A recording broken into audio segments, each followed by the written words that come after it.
बाबा, हमें भगवान से डर क्यों लगता है? क्या वे नाराज होकर दंड देते हैं और हमारी इच्छाएं पूरी नहीं करते? तुम भगवान से नहीं डरते, तुम अपने ही डर से डरते हो और उस डर को तुमने ईश्वर कह दिया है। तुम्हारा भगवान कोई और नहीं, तुम्हारा अपना ही डर है, जिसे तुमने मूर्ति बना दिया, मंदिर बना दिया और अब हर सुबह उसी डर की पूजा कर रहे हो। सोचो, जब तुम हाथ जोड़ते हो तो भीतर क्या होता है? प्रेम की लहर या भय की कांपनी? क्या तुम इसलिए झुके हो कि वो नाराज ना हो जाए? क्या तुम इसलिए झुके हो कि वो तुम्हें सजा ना दे दे?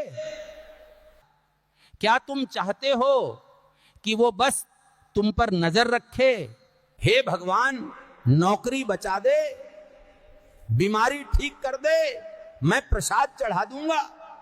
जैसे वो कोई भ्रष्ट अधिकारी हो जिसे तुम खुश करने की कोशिश कर रहे हो।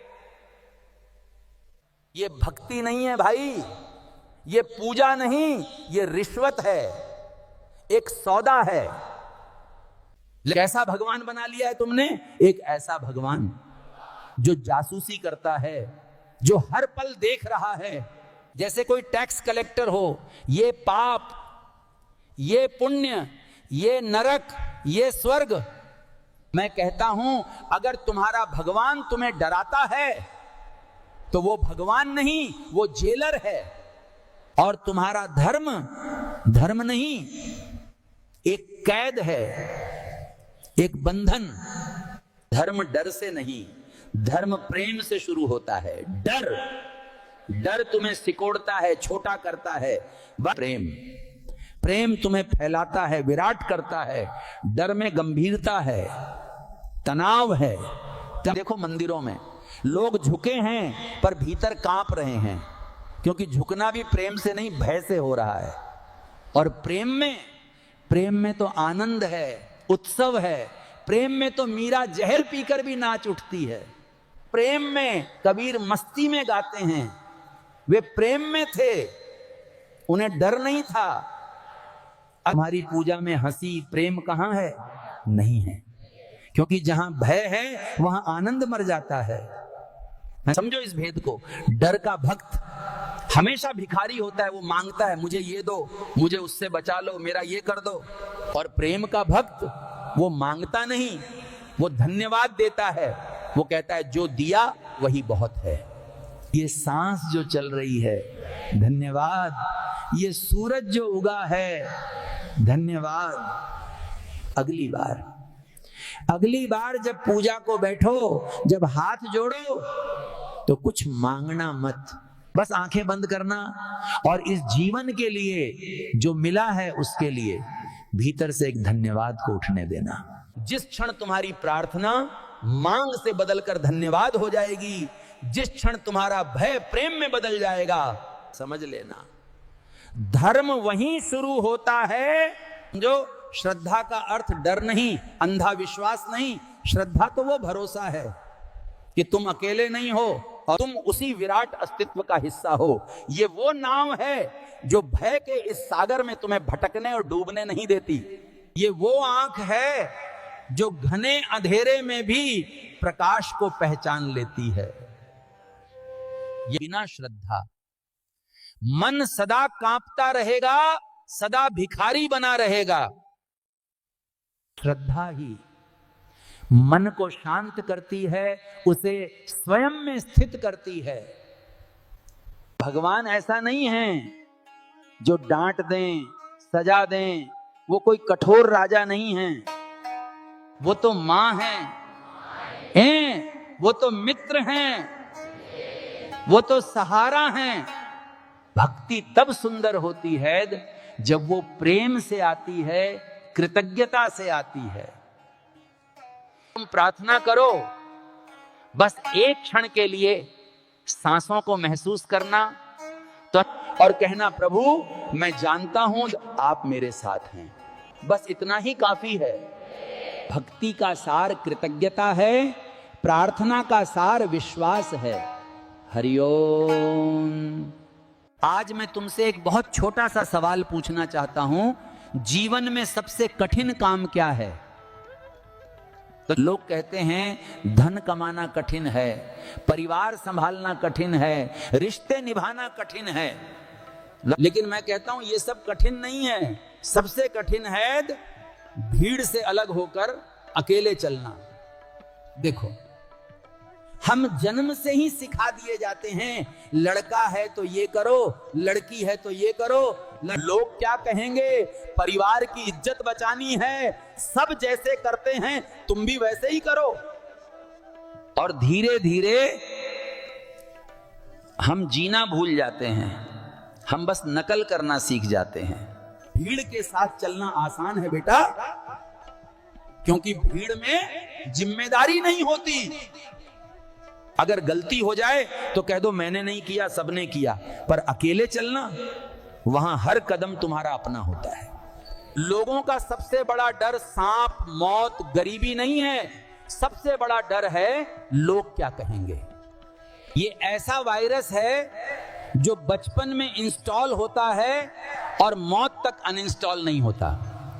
भीड़ इतना कंट्रोल करती है कि अगर तुम सड़क पे खुद से बात करो तो लोग बोलेंगे पागल है, लेकिन वही बात अगर माइक पकड़ के बोलें तो लोग वाह कितना गहरा सोचता है। भीड़ में आदमी वही करता है जो अकेले में करने की हिम्मत नहीं होती। सब बोलते हैं मैं अपनी राह खुद बनाऊंगा, लेकिन राह चूज करते वक्त हम गूगल मैप्स नहीं, भीड़ का डायरेक्शन देखते हैं। ये रास्ता सब ले रहे हैं, हाँ तो बस सही है। आजकल लोग दुख भी रियल फिल्टर देखकर डिसाइड करते हैं, ये फिल्टर लगा के रोऊंगा, लगेगा दिल टूटा है। जैसी तुम अपने दिमाग का इस्तेमाल करते हो, सोसाइटी बोलती है बेटा किसने भटका दिया। अरे भाई, कभी कभी इंसान खुद भी सोच सकता है। हम हर चीज में कोचिंग थोड़े ना लेते हैं। भीड़ को रीजन नहीं चाहिए, भीड़ को सिर्फ वॉल्यूम चाहिए। एक आदमी चिल्लाए जय हो, बाकी 200 बिना रीजन चिल्लाएंगे जय हो। सच बताऊं, भीड़ में आदमी अच्छा नहीं बनता, सिर्फ इनविजिबल बनता है। भीड़ तुम्हें रख लेगी जब तक तुम उनके जैसे दिखते रहो, लेकिन जैसे ही तुम अलग बोलोगे, अलग सोचोगे, अलग चलोगे, भीड़ तुरंत तुम्हारा कैरेक्टर सर्टिफिकेट बना देती है। और भीड़ ने हर उस इंसान को पागल कहा जिसने सच बोला था। और तो याद रखो, अगर भीड़ तुम्हें पागल कह दे, समझ लेना सही डायरेक्शन में जा रहे हो। जिंदगी की असली यात्रा भीतर की यात्रा है, जहां कोई और तुम्हारी जगह चल नहीं सकता। जैसे कोई और तुम्हारी जगह सांस नहीं ले सकता, वैसे ही कोई और तुम्हारी जगह सत्य को नहीं पा सकता। भीड़ तुम्हें पहचान देगी, पर तुम्हारा असली चेहरा छिपा देगी। भीड़ तुम्हें आराम देगी, पर तुम्हारी स्वतंत्रता छीन लेगी। इसलिए भीतर लौटो, अपनी ज्योति खोजो। जीवन का सार किसी किताब में नहीं लिखा, जीवन का सार बस एक वाक्य में है, स्वयं अपना दीपक बनो। भीड़ की उधार ली हुई रोशनी नहीं, अपने भीतर की लौ जगाओ। कि जब तुम अपने सत्य के साथ खड़े होते हो, कोई अंधकार तुम्हें छू नहीं सकता। ये क्षण तुम्हारा जन्म है, तुम्हारी मुक्ति है, और वही सच्चा जीवन है। बेटा, इस यात्रा में इतना याद रखना, दुनिया की भीड़ से दूर जाना जरूरी है, पर अपने माता पिता से दूर मत हो जाना। सत्य की खोज करते हुए भी प्रेम मत खोना, क्योंकि इस जीवन में अगर कोई सच में आपके लिए खड़ा है तो वो भीड़ नहीं, आपके माता पिता हैं। सफलता की रोशनी तभी पूरी होती है जब उसमें माता पिता की मुस्कान शामिल हो। उन्हें सम्मान दो, प्यार दो, क्योंकि तुम्हारे होने में, तुम्हारी हर सांस में उनका अंश है। आप सबके चेहरों पे एक ऊर्जा है, पर उस ऊर्जा के साथ साथ एक बेचैनी भी है। हम देख रहे हैं आप सबके भीतर एक दौड़ है, एक बेचैनी है। क्या? सफल होना है, कुछ बन जाना है। आप सब यहां हैं, पर क्या आप सच में यहां हैं, या आपका मन, आपकी चेतना भविष्य की किसी सफलता की योजना में या अतीत की किसी विफलता के विश्लेषण में उलझी है? एक बात बताओ, क्या कभी सोचा है कि जिसे तुम सफलता समझकर भाग रहे हो, वो पाने के बाद भी ये बेचैनी शांत क्यों नहीं होती? ये जो निरंतर दौड़ है, इसे आपने एम्बिशन या सफलता की प्यास का सुंदर नाम दे दिया है, पर गहराई से देखें तो ये एक भ्रम है। क्यों? क्योंकि आपने अपनी अस्मिता को, अपने होने के भाव को किसी परिणाम के साथ जोड़ दिया है। मैं सफल हूं अगर मुझे वो पद मिल जाए, मैं सुखी हूं अगर मुझे वो व्यक्ति मिल जाए। ये अगर, ये इफ, यही सारे संताप की, सारे दुख की जड़ है। तुमने सोचा ये पद मिल जाए, जीवन सफल हो जाएगा, वो मिल गया, पर अब उस पद को संभालने का संघर्ष शुरू हो गया। तुमने सोचा इतना धन आ जाए फिर शांति से बैठूंगा, धन आ गया, पर अब उसे सुरक्षित रखने की चिंता शुरू हो गई। तुम जिसे सफलता मानकर अपना सब कुछ दांव पर लगाकर पाते हो, वो मिलने के क्षण में ही अपनी सार्थकता खोने लगती है। क्योंकि पाना एक घटना है, होना एक प्रक्रिया है। जिसे तुम द एंड समझ रहे थे, वो तो बस एक इंटरवल था। असली संघर्ष तो मन का है, और वो तो हर पल चल रहा है। इस चक्र को, इस इल्यूजन को भेदने के लिए परमात्मा ने तुम्हें जो शक्तियां दी हैं, उन्हें पहचानना होगा।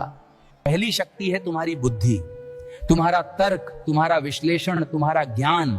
ये बहुत तीखा, बहुत जरूरी औजार है, पर यह शक्ति अकेली काम नहीं करती। बुद्धि जब अहंकार से मिलती है तो वो विनाश का कारण बनती है।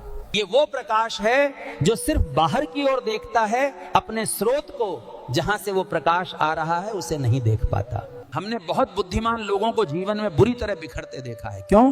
क्योंकि वो अपनी दूसरी और अधिक महत्वपूर्ण शक्ति को नहीं साध पाए। वो दूसरी शक्ति है तुम्हारे भाव। भाव यानी तुम्हारे इमोशंस, जिसे इमोशनल इंटेलिजेंस कहते हो। भावुक होना, संवेदनशील होना, ये कमजोरी नहीं है, ये तो जीवंत होने का लक्षण है। भावहीन होना जड़ता है, मृत्यु है। पर समाज तुम्हें कुछ और सिखाता है। वो कहता है अरे रो मत, कमजोर हो क्या? वो कहता है मर्द को दर्द नहीं होता। ये सबसे बड़ा भ्रम है। दर्द सबको होता है, क्रोध भी आता है, भय भी लगता है। बुद्धिमत्ता इसमें नहीं है कि इन भावों को दबा दिया जाए, दबाई हुई चीज जहर बन जाती है। बुद्धिमत्ता है अपने भावों को देखना और संभालना। क्रोध उठा तो क्रोध में बह नहीं जाना है, रुक कर देखना है ये क्यों उठा, क्या ये जरूरी है। जिस क्षण तुमने अपने भाव को देख लिया, तुम उसके मालिक बन गए। अब वो भाव तुम्हारा दास है, तुम उसके दास नहीं। जिसने अपने मन को साध लिया, उसने जगत को जीत लिया। और तीसरी शक्ति जो इन दोनों को थाम कर रखती है, वो है धैर्य। परसिवेरेंस कहते हो ना तुम सब में जोश बहुत है। किसी से प्रेरित हुए, घर जाकर एक टाइम टेबल बना ली, कल से 16 घंटे काम। ये बेटा जीवन मैराथन है, 100 मीटर की दौड़ नहीं। सफलता धीमी आंच पर पकती है।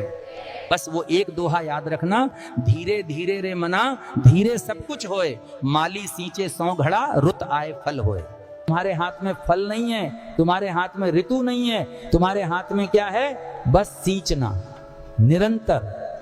और ये तीनों शक्तियां जिस केंद्र के लिए काम करती हैं, वो है आत्मबोध।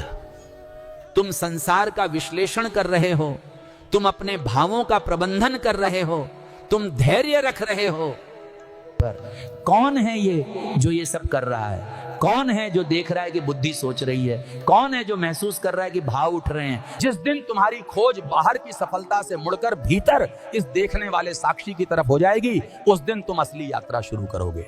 ये कैसे होगा? दिन में 10 मिनट बस, बिना फोन के, बिना शोर के, आंखें बंद करके बैठो और बस देखो। देखो कि विचार आ रहे हैं, जा रहे हैं, भाव उठ रहे हैं, शांत हो रहे हैं। तब तुम्हें अनुभव होगा कि तुम वो लहर नहीं हो जो उठती है और गिरती है। तुम वो गहरा शांत सागर हो जिसमें ये अनगिनत लहरें उठ रही हैं और विलीन हो रही हैं। सफलता मिल जाए तो अहंकार को मत देना, विफलता मिल जाए तो स्वयं को नष्ट मत करना, क्योंकि तुम न सफलता हो न विफलता हो। तुम वो साक्षी चेतना हो जिसमें ये सब घट रहा है। यही होना है, यही परम आनंद है। स्थिर रहो, शांत रहो, आनंद में रहो। राधे राधे। आप कहेंगे महाराज जी ये कहना सरल है, पर भय का क्या करें? भय तो भीतर तक जकड़ लेता है। विफलता का भय, लोग क्या कहेंगे इसका भय। बेटा भय भी एक भाव है। न क्षण तुम बैठकर अपने भय को देखते हो, बिना उससे लड़े, बिना उससे भागे, तुम पाते हो कि वो बस एक विचार है, एक प्रोजेक्शन है जो हुआ नहीं है। भय भविष्य में जीने की आदत है और साक्षी वर्तमान में जीने की कला है। तुम्हारी ये जो बुद्धि है ना, ये ज्ञान का अहंकार पैदा करती है। तुम 2 किताबें पढ़ लेते हो और तुम्हें लगता है तुम जगत को समझ गए। तुम बहस करते हो, तुम सिद्ध करना चाहते हो मैं सही हूं तुम गलत हो। ये बुद्धि शांति नहीं लाती, ये संघर्ष लाती है। असली ज्ञान वो नहीं जो तुम्हें सही सिद्ध करे, असली ज्ञान वो है जो तुम्हें शांत कर दे, जो तुम्हें ये बोध करा दे कि हर कोई अपनी यात्रा पर है। तुम्हें किसी को हराना नहीं है, तुम्हें बस होना है। ये जो धैर्य है, ये तपस्या, ये पैशन नहीं है। पैशन तो वही तेज आग है जो जल्दी बुझ जाती है। धैर्य है अनुशासन देन। अनुशासन का अर्थ है मन न भी हो तब भी बैठना। जो माली है ना, वो इसलिए पानी नहीं देता कि आज उसका मन कर रहा है, वो इसलिए देता है क्योंकि वो उसका नियम है, उसका धर्म है। अपना नियम बनाओ, मन हो या न हो, फल मिले या न मिले, ये नियम ही तुम्हें उस धीमी आंच पर पकाएगा। तुम उन 10 मिनट में बैठो तो विचारों को रोकने की कोशिश मत करना, तुम रोक नहीं पाओगे। मन का काम है सोचना, जैसे फेफड़ों का काम है सांस लेना। एक विचार आया मैं विफल हूं, आज देखो और जाने दो। एक विचार आया मैं सर्वश्रेष्ठ हूं, आज देखो और इसे भी जाने दो। धीरे धीरे तुम पाओगे कि इन विचारों के बीच में एक मौन है, एक शून्य है। वही शून्य, वही शांति तुम हो, वही तुम्हारा असली स्वरूप है। वो आनंद किसी चीज के मिलने से नहीं आता, आनंद सब छूटने से आता है। अहंकार का छूटना, भय का छूटना, भविष्य की चिंता का छूटना, यही आनंद है, यही मुक्ति है। हम सब इस जीवन की दौड़ में भागे जा रहे हैं, कोई धन के पीछे, कोई मान सम्मान के पीछे, कोई रिश्तों के पीछे। हम सोचते हैं शायद यही सत्य है। हम सोचते हैं कि एक बड़ा घर बना लेना, बहुत सारा धन इकट्ठा कर लेना या दुनिया में नाम कमा लेना ही जीवन की सफलता है, यही अंतिम सत्य है। लेकिन क्या ये सच है? ये सब तो रेत पर बने घर जैसा है, आज है कल नहीं। जो महल हम आज बनाते हैं कल वो पुराना हो जाता है। जो धन हम आज कमाते हैं कल वो हाथ से फिसल जाता है। जो रिश्ते हम आज निभाते हैं वे भी एक दिन बिछड़ जाते हैं। मन में एक डर पैदा होता है, अगर ये सब सच नहीं है तो क्या मौत ही असली सच है? हाँ, ये एक सत्य है पर ये पूरा सत्य नहीं है। मृत्यु शरीर का सत्य है, ये देह मिट्टी से बनी थी और मिट्टी में मिल जाएगी। जो जन्मा है उसे एक दिन जाना ही है। ये इस नाटक का पर्दा गिरने जैसा है। आपसे एक प्रश्न पूछता हूं यार, जब आप गहरी नींद में होते हैं, जहां कोई सपना नहीं होता, वहां न शरीर का पता होता है न दुनिया का, पर सुबह उठकर आप कहते हैं आज नींद बहुत अच्छी आई। वो कौन है जिसे उस आनंद और शांति का अनुभव हुआ? वही है जीवन का अंतिम सत्य। इसे एक छोटी सी कहानी से समझें। समुद्र में एक लहर उठी, लहर को बड़ा अभिमान हुआ, वो नाचने लगी, उछलने लगी। उसने खुद को दूसरी लहरों से ऊंचा देखा। फिर उसने देखा कि किनारे पर पहुंचकर लहरें टूट रही हैं, मिट रही हैं। वो डर गई। उसे लगा मेरा अंत निश्चित है, मेरा मिट जाना ही मेरा अंतिम सत्य है। वो रोती हुई पास ही बह रहे शांत गहरे समुद्र से बोली, मैं मिटने वाली हूं। समुद्र मुस्कुराया और बोला, तू मिटेगी कैसे? तू लहर है ही नहीं, तू तो समुद्र है। तेरा रूप बदला है पर तेरा सत्य नहीं। तू पानी थी, पानी है और पानी ही रहेगी। बस यही जीवन का अंतिम सत्य है। हम सब खुद को ये लहर समझ बैठे हैं। हम इस शरीर के जन्म को अपना जन्म और शरीर की मृत्यु को अपनी मृत्यु समझकर डर रहे हैं। अंतिम सत्य यह है कि आप ये शरीर नहीं हैं, आप वो चेतना हैं, वो आत्मा हैं जो इस शरीर को चला रही है। आप वो देखने वाले पाल हैं जो इस जीवन के पूरे नाटक को देख रहा है। शरीर बदलता है बचपन से बुढ़ापे तक, पर आप वही रहते हैं। विचार बदलते हैं, सुख दुख आते जाते हैं, पर आप वही रहते हैं जो उन्हें जानता है। तो जीवन का अंतिम सत्य कोई भयानक चीज नहीं है। जीवन का अंतिम सत्य प्रेम है, जीवन का अंतिम सत्य शांति है, जीवन का अंतिम सत्य आनंद है, क्योंकि यही आपका असली स्वरूप है। आप वो अनंत समुद्र हैं। इस सत्य को बाहर नहीं खोजना है, इसे अपने भीतर अनुभव करना है। जब मन शांत होता है, जब विचारों की दौड़ रुकती है, तब ये सत्य अपने आप प्रकट हो जाता है। यही अंतिम सत्य है। आप अमर हैं, शांति आपका स्वभाव है। ओम शांति शांति शांति। आत्मा के इसी अमर स्वरूप की, जिसे कोई नष्ट नहीं कर सकता, भगवान श्री कृष्ण स्वयं इन शब्दों में पुष्टि करते हैं। नैनम छिन्दन्ति शस्त्राणि नैनम दहति पावकः न चैनम क्लेदयन्त्यापो न शोषयति मारुतः। आत्मा अर्थात आपका सच्चा स्वरूप पूरी तरह से अमर और अविनाशी है। इसे दुनिया की कोई भी भौतिक शक्ति, न शस्त्र, न अग्नि, न जल, न वायु कभी नष्ट नहीं कर सकती। ये वो ज्ञान है जो जीवन से भय को मिटा सकता है। इस अमृत को केवल अपने तक न रखें, इस सत्संग को अधिक से अधिक लोगों के साथ साझा करें, ताकि वे भी भय मुक्त होकर शांति से जी सकें। इस सत्संग का उद्देश्य डराना बिल्कुल नहीं, बल्कि जगाना है। मृत्यु की चर्चा केवल यह स्पष्ट करने के लिए है कि हम जिसे सत्य यानी शरीर मानकर जी रहे हैं वो नश्वर है। असली उद्देश्य तो उस अंतिम सत्य से परिचय कराना है जो अमर है। अगर ये सत्य आपके दिल को छू गया है तो इसे लाइक करें। और हाँ, यात्रा जारी है। आपके मन में कोई भी प्रश्न हो तो उसे कमेंट में अवश्य पूछें। जय श्री कृष्ण। राधे राधे। ओम शांति।